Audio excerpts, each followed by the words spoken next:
मसीह यीशु में आप सबों को यीशु से है। वचन की संगति में जाने से पूर्व हम प्रार्थना करें। महान अनुग्रहकारी जीत पिता परमेश्वर, हम सारे मन सारे हृदय से हम तेरा धन्यवाद करते हैं कि तूने आज किसी पवित्र दिन में अपने लोगों को उस संकट और विपद से बचाया और आज तेरे वचन की संगति में होने का अवसर दिया है। हम धन्यवाद देते हैं।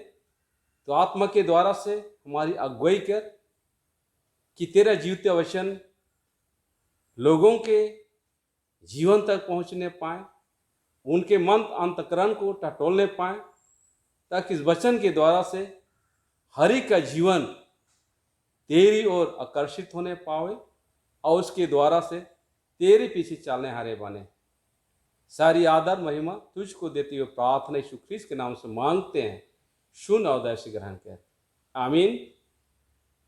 इस समय हम वचन की संगति में जाएं और वह हमें मिलता है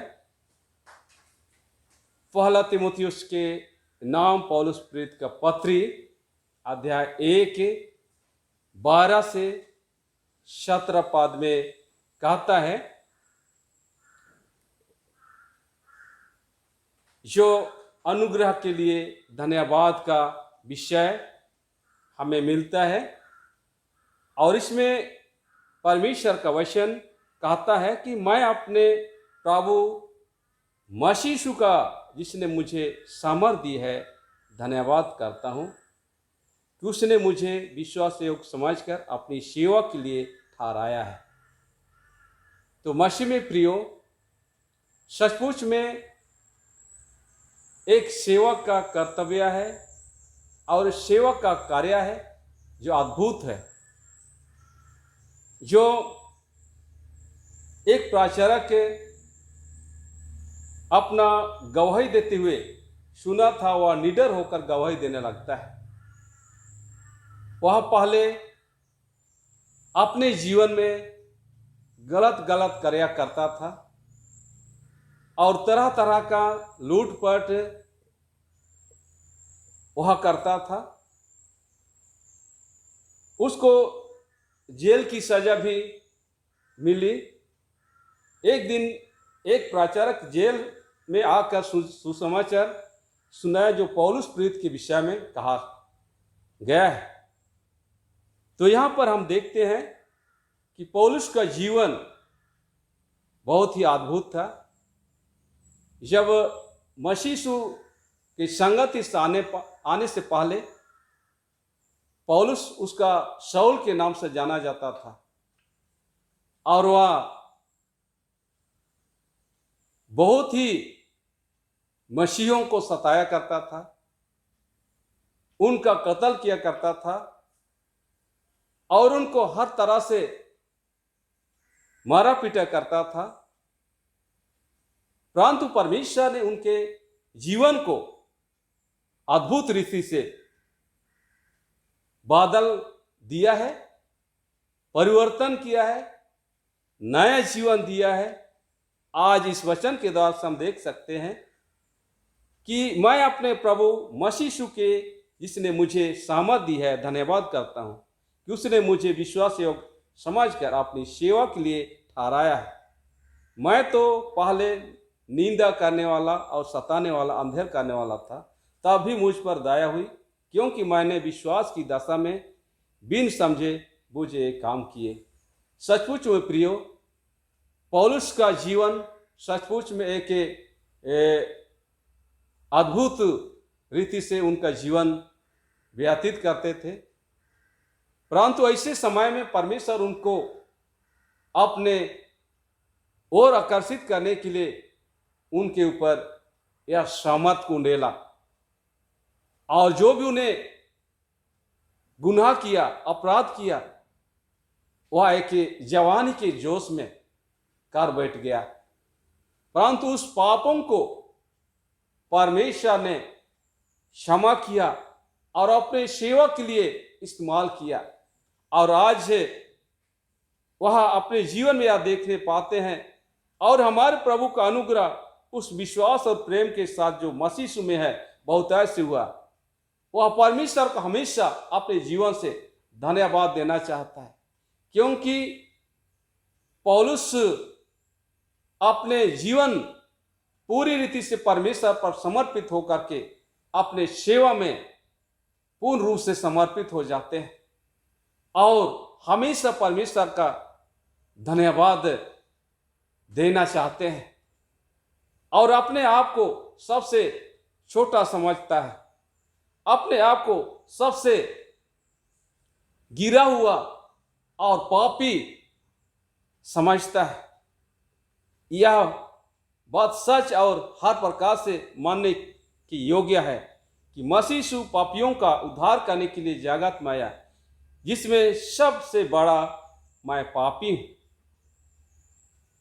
यह स्पष्ट रूप से पौलुस प्रेरित जो अपने सेवा काल के बीच में अपने गवाही के रूप में लोगों के बीच में रखता है कि मैं तो इस योग्य भी नहीं रहा कि मैं परमेश्वर के योग्य रहा, परंतु परमेश्वर ने हमें ऐसे परिस्थितियों में, ऐसे मुसीबतों से हमें निकाला और अपने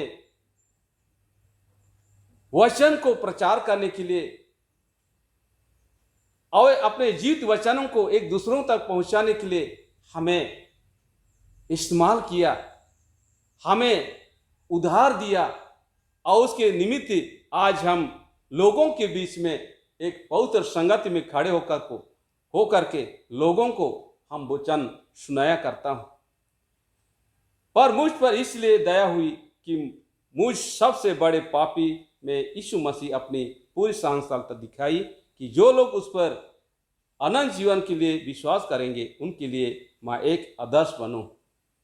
तो इस तरह से पौलुस प्रेरित अपने काल में सचमुच में बहुत ही अद्भुत रीति से अपने कार्यों को पूरा किया और देश दुनिया में लोगों को अपने पत्री के माध्यम से विश्वास में स्थिर और दृढ़ किया और वह अपने इस धर्म स्तर में वह 13 कलीसिया अर्थात 13 पत्रियों को उल्लेख करते हैं, अर्थात 13 कलीसिया को स्थापित करते हैं। और इस तरह से पौलुस का महानता सबसे अलग है और इसीलिए विद्वानों का मानना है कि पौलुस प्रेरित को एक दूसरा ईश्वर के रूप में, सेकेंड गॉड के रूप में वह जाना जाता है। अब सनातन राजा अर्थात अविनाशी आनदेखी एकमात्र परमेश्वर का आदर और महिमा युगानुयुग होती रही।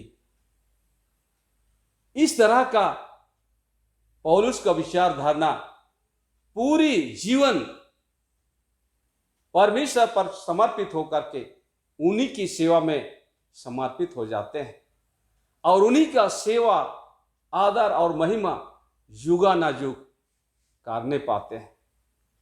तो प्रियो, आज हमें भी एक आदर्श जीवन दिया है ईश्वर, हमें भी परमेश्वर के वचन को लोगों के बीच में बांटना है, लोगों के बीच में शेयर करना है, ताकि उसके द्वारा से बहुत लोगों का जीवन बचाया जा सके और उसके द्वारा से उस वचन के निमित्त सुशोभित होने पावे। प्रभु परमेश्वर इस वचनों के द्वारा से बहुतायत आशीष प्रदान करे। आमीन। अभी समय जो हमारे भाई अनिल तिर्की, कैन और हाबिल जो बीते लॉकडाउन के दरमियान जो कि बीमार की अवस्था में और दुख और तकलीफ के जीवन में और मुसीबत के घड़ी में सहज से अपने आप को आगे लाते हुए लोगों के लिए सहारा बन करके भोजन, वस्तु वगैरह वगैरह उन्हें लोगों को दिया, सहयोग किया। तो आइए इसी तरह और भी ऐसे भाई बहन हैं जो लोगों की सेवा के लिए आना चाहते हैं। तो आइए हम प्रार्थना करें और प्रार्थना के द्वारा से परमेश्वर उन लोगों को ऐसा आत्मा देवे, किसी तरह और ही ऐसे भाई बहन हैं जो कंगाल हैं, गरीब हैं, दुखाली हैं, उन लोगों को शहर से सेवा देने की आवश्यकता और जरूरत है। हम प्रार्थना करें। महान जीत अनुग्रहकारी प्रभु, हम सारे मां सारे हृदय से हम तेरा धन्यवाद करते हैं कि आज तूने अपने वचन के संगति में हमें बुलाया और तेरे वचन के द्वारा से हमें अवगत कराया कि पौलुस प्रेरित जो अपने आप को पापी समझता है, अपने आप को सबसे छोटा समझता है, परंतु वही पौलुस आज परमेश्वर के दृष्टि में वह महान और पवित्र ठहरा करके लोगों के सेवा के निमित्त अपने आप को समर्पित दिया। इसी तरह है परमेश्वर आज हमें भी ऐसा आत्मा प्रदान करे, सहनशीलता दे कि हमें भी एक दूसरों के बीच में तेरे वचन का प्रचार करने में हमें सहायता मिले। भाई अनिल तिर्की, कैन और हाबिल, ये भाइयों को तेरे हाथ में सौंप देते हैं। इनको पवित्र आत्मा के द्वारा से तू सहायता कर, मदद कर और अपने स्वर्गीय आशीष से आशीषित कर, जिस भंडार से उन्हें लोगों के लिए अपने जीवन को समर्पित होकर के लोगों को सहायता किया। हे परमेश्वर, उसमें उसके भंडार सचमुच में खाली हो गया है, परंतु उस खालीपन को तू देखता और जानता है। तो उस खालीपन को पूर्ति कर और उसके माध्यम से और ही ऐसे भाई बहन है जो कंगाल अवस्था में है, बीमार दुखी भाई बहन है, ऐसे लोगों को जो भोजन के रूप में, कपड़े के रूप में और हर तरह के रूप में सहयोग देने की जरूरत है, ऐसे भाई बहनों को अगुए और चला, ताकि हम आगे आकर लोगों की सेवा करें और सेवा के माध्यम से तेरे महिमा इनके द्वारा से होने पावे। इस निमित्त इन भाइयों को तेरे पवित्र हाथ में समर्पित करते हैं। जो भी अपने जीवन में कार्य करते हैं, जो जिम्मेवारी दिया गया है, जो कि वह सर्विस करते हैं, नौकरी पेशा करते हैं, उसमें तेरा आशीष होने पावे, ताकि उनके माध्यम से अपने परिवारों का, अपने जीवन का भरण पोषण करते हुए आगे बढ़ते जाएं और लोगों के लिए एक आदर्श बने पाएं। इस निमित्त उन भाइयों को भी तेरे पवित्र हाथ में सौंप देते हैं। सारी आदर महिमा तुझी को देते हुए प्रार्थना यीशु ख्रीस्त के नाम से मांगते हैं। सुन और दया से ग्रहण कर। आमीन।